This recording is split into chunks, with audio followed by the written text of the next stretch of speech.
Hey friends, welcome back to your Build Live event coverage. We're back and we're about to dive into even more great content. Be sure to tweet your questions at #MSBuild and submit using the link below. If we have some time, we'll be answering them here on stage. Now, let's just address the elephant in the room.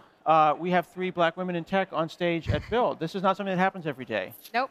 No. But it should. Yeah. Yes. And I have to say that when I go to a conference, whether it be Build or whether it be any of the large tech conferences, I see lots of people who look like me. There's always a line at the bathroom.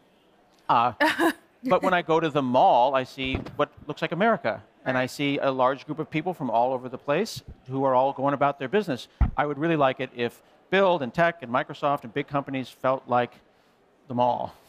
Yeah. Maybe you can start, Keiloni. What do you think about that? Is that a good analogy? I believe so, yeah. How did you get started? So I moved here recently, and I was on an online mobile banking company, and I worked at an apprenticeship and got into Microsoft that way.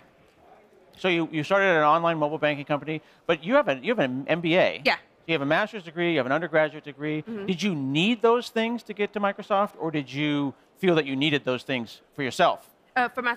At that point in time in my life, I did feel like that was something I needed. But once getting into Microsoft, I did realize there's other avenues you could take. You can go to coding boot camps.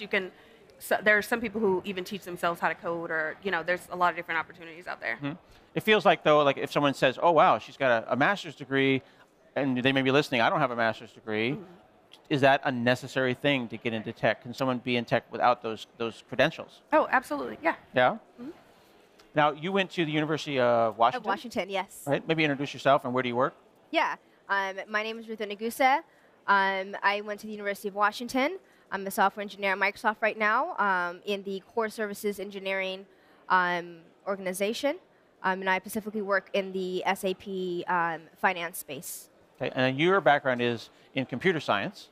Yeah, I started off with computer science, and then I switched over to indisciplinary arts and sciences and a minor in applied computing. And now I'm pursuing a master's degree. Wow, so you're doing a master's degree, at night in your spare time? When do you have spare time? You're presenting at Build. You have what spare time? On the weekends. On the weekends? On the Yes. weekends?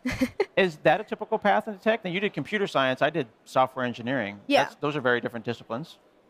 Yeah, thankfully there was a program that I learned about.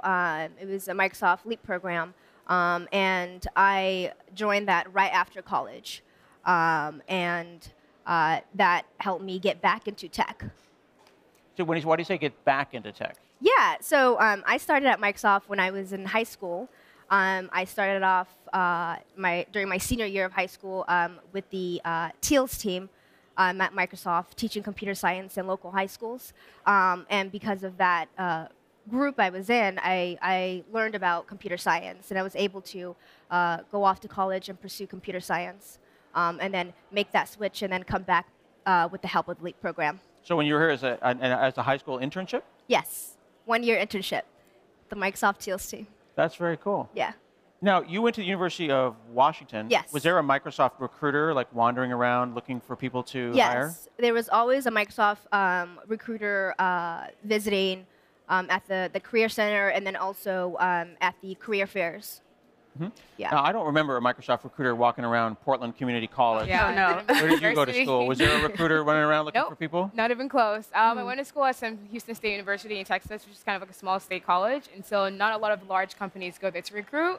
So for me, I felt like I had to seek out those opportunities by going to events and conferences and seeing what's happening, and so that's what happened for me. I went to the Grace Hopper Conference, and that literally changed my life. And so I loved meeting a lot of women in tech who are doing great things and really inspired me to work for a big corporation. Mm-hmm. And Grace, what group are you working in? I work with Azure Customer Experience. Mm-hmm. Yeah. So you make sure that people are successful in the cloud. Yes.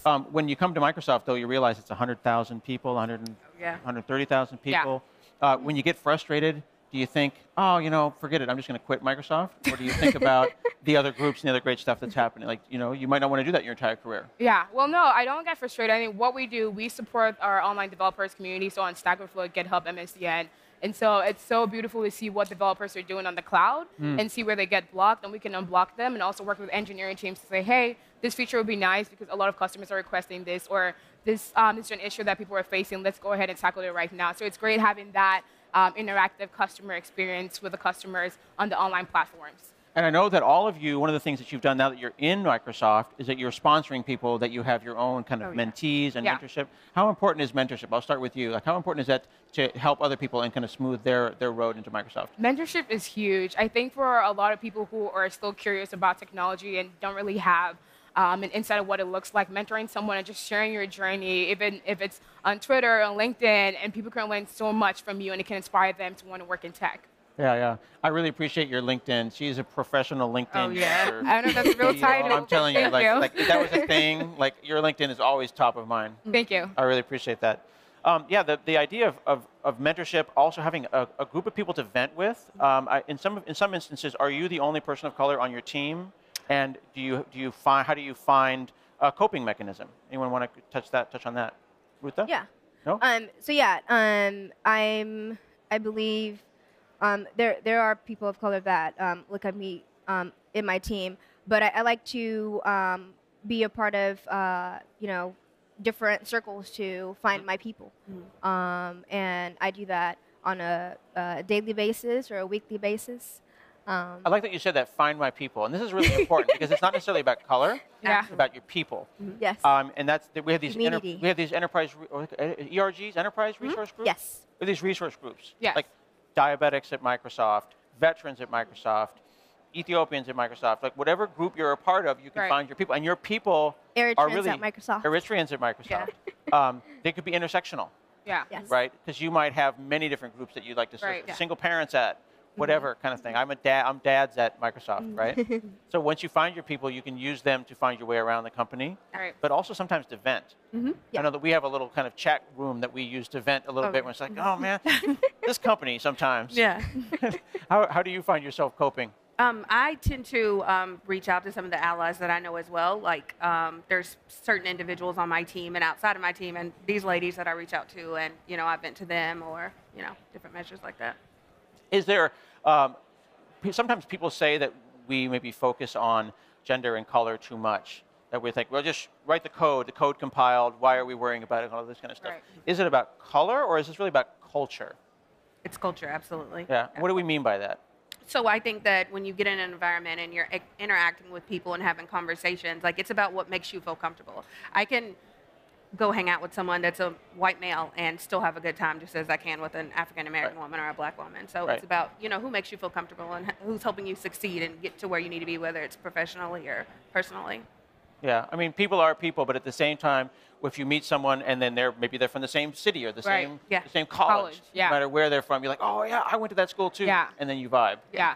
I think that's huge. Also, like now being where I'm at, a lot of people from my university, like, wow, like we don't really know anyone who works in Seattle or works at Microsoft. So it's great just sharing my experience or the things that I use to get in to the company and share it with them. And it goes like a long way because they really appreciate that information. That's really cool because then they now have a friend. Exactly. And I'm sure you have to go and like install Windows for them and stuff too. I have to do that at Thanksgiving dinner or whatever. Can you get me a free copy of Office? Is the primary thing that comes up with my family. One of the things that I think it was you that mentioned you have to take ownership of your career. How important is it? What does that mean to take ownership of your career? I think it's just making sure that you're prepared and making sure that if an opportunity presents itself, like sometimes you may wake up tomorrow and have a notification like, oh, I have an interview at Microsoft tomorrow. Make sure that you're prepared or make sure that you're, doing whatever you need to do to achieve whatever it is your long-term goal is. I think a lot of people, this is my opinion, let their life sometimes happen by default. So a lack of preparedness causes them to just simply let things happen. And we always talk about how luck is opportunity plus being prepared. And that preparedness is super important. Yes, absolutely. Rutha, what would you say to people who are watching this and they're like, wow, they work at Microsoft, I want to work at Microsoft? I've actually met a young man who I met 2 years ago at a conference, and he said we met, we chat, he walked away, and I haven't thought of him since, and he now works there. And he was like, being at the conference made him feel like he found his tribe. The conference was his tribe, the technical people were his tribe. What do we tell the people who are watching how they can come here or to another big tech company? I'd say introduce yourself. We'll be here all day. If you can, see us up here at Live, you can also one day be here as well. You got to put yourself out there, though, Yeah, right? put yourself out Unapologetically, there. whether it be a blog or a podcast or whatever. Yeah. Be intentional. Like, Yeah. if you want something, go for it. Shoot for the moon. Yeah. Yeah. Now, what do you think? You did that. You found, it's funny, I mentioned LinkedIn. I was teasing you a little bit. Twitter's my place. Right. You know, and you're on Twitter a little bit, but, Just you know, a little, Twitter's yeah. my thing. LinkedIn, you found a tribe there, didn't you? Yeah. I think for me, the reach on LinkedIn is being able to connect with people and learn more about them in the professional setting, and being able to learn from their experiences, learn from their expertise, and being able to share and contribute to that. And also just sharing opportunities. When I see like a hiring position, I always try to reshare it or tag people like, hey, this is a cool opportunity, you should probably check it out. And then use my connections. If I know someone who's looking for something, like, I know this person at this company, I think you'd be a great fit. And so using that to sponsor people or to kind of like help them get their foot through the door. Right. I like that. That word sponsorship is so important. I call it sometimes also the warm intro. I wrote a blog post called The Transitive Value of Friendship, where it's like, I'm cool with you. Yeah. You're cool with her. Therefore, we're cool. So then you do a warm introduction. Right. And we're not talking about opening the door and sitting someone down and teaching them how to interview, but we are talking about cracking the door open. Yeah. And then you walk through. But you just need the door cracked open. Yes. So then what can we do to lend our privilege to other people now that we have some privilege now that we're at Microsoft? Yeah, I think something people are not aware of is sometimes you feel like you have to be at a certain level, like you have to be a manager or have a certain title to have impact on people, and that's not necessarily true. Wherever you're at right now, you can be of help or of influence to someone within your network, within your team, within your company that can help go a long way. So don't underestimate the power or influence that you have where you're at right now. I really appreciate that. Yeah. That's really true. Yeah, we have more power than I think that we realize, no matter Right. what level that we're at. Yeah. Yes. Right. Yeah. And we can offer our perspectives and our stories to other people and hopefully inspire them to come and make this happen. Where can people go and learn about, like, for example, LEAP, which is just one of the many apprenticeship programs that we have at Microsoft? So you can reach out to Yolanda Santos on LinkedIn, or you can go to industryexplorers.com. That's a good place to get more information about LEAP. Okay, so Industry Explorers. And I assume LEAP is some acronym that I don't know the learning, educational, apprenticeship, something. I don't know. Yeah. I could make up a good acronym. And you can also reach out to any of us. We went through the program. Yeah. We're more than willing to talk to you about it. Or if your teams within Microsoft would like to hire some leapers, we would love to talk to you about that process. Now, when you say hire some leapers, I understand that this was an apprenticeship. Yeah. Does everyone who comes into LEAP immediately get like a free job and a Nope. bag of gold doubloons? That's not how it works. I wish it was, but it's not how it works. You're placed in a team, and you're given a project, and it's just a great opportunity to kind of like showcase your talents and your strengths and work with that team and learn about their culture and what they're doing. Okay. So then if you do the apprenticeship and maybe it doesn't turn into a full-time job, it still goes on your resume. It was still a time that you spent at Microsoft working on real stuff. It's not a 6-month interview. It is working on a project. Yeah. Yeah. Yeah? You're working on a project, you're presenting it. You're also networking throughout the program. Yeah. So what do you mean by that? Are you like you're doing your job and then at every opportunity trying to meet people and learn So about yeah, other like groups? we extend like tickets to Information. build and just different things like that. Like give them opportunities to network with people and figure out which way they want to go. And then are they handing you like an interview or a job, or you're literally basically shopping yourself around and saying, I'd like to work for this, or I'm interested in that? And I assume you can change disciplines, right? You might, like you're a PM, you're working in customer experience, you're doing software engineering, but that doesn't have to be your job forever. Right. That's the great thing about Microsoft, where Yes. jobs can change. I've had 3 jobs since Yeah. I've been here. Yeah. So what do you think Rutha, what do you think the next step's going to be? You've been doing some roving reporter work. Is that going to be your new job? Is that the way you're going to do things now? Are you going to be our new reporter? One day. Did you find it a little overwhelming? I surely do. I find all of this stuff very overwhelming. Especially we have a great audience here who is staring at us and making me feel really, really comfortable. Oh, look, see, we've got someone online here. So Clark is saying that they appreciate the talk about color and culture and working at Microsoft, and then he is going to do his best to also work at Microsoft in the future. I think it's really important to be visible and to be present. Yeah.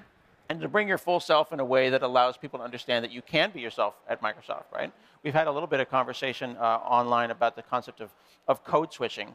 Do you have to go into Microsoft job mode and then be a certain person when you're at Microsoft? You're smiling, and then do you have to be a different person when you get home? Yes. Yeah, a little bit. I sometimes have to be extra nerdy, and I'm like trying to figure out what we're talking about today, and then I'm different with my family at home. What about you? You're smiling. Oh yeah. I think it can be intimidating for someone who's just entering maybe the tech field or Microsoft in general. So, you want to make sure that you're using the right acronyms. Acronyms are huge at Microsoft. So just making sure that you're being as professional as possible, and you might not necessarily be like that way at home. Yeah. I love that we're all providing sponsorship, but we're also finding sponsors to help us, whether it be something like an acronym or, friends and allies internally as well. Yeah. Thank you so much for chatting with us. We're going to go and head off. We're going to be right back with some mind-blowing serverless updates, but stay with us. Thank you. Thank you.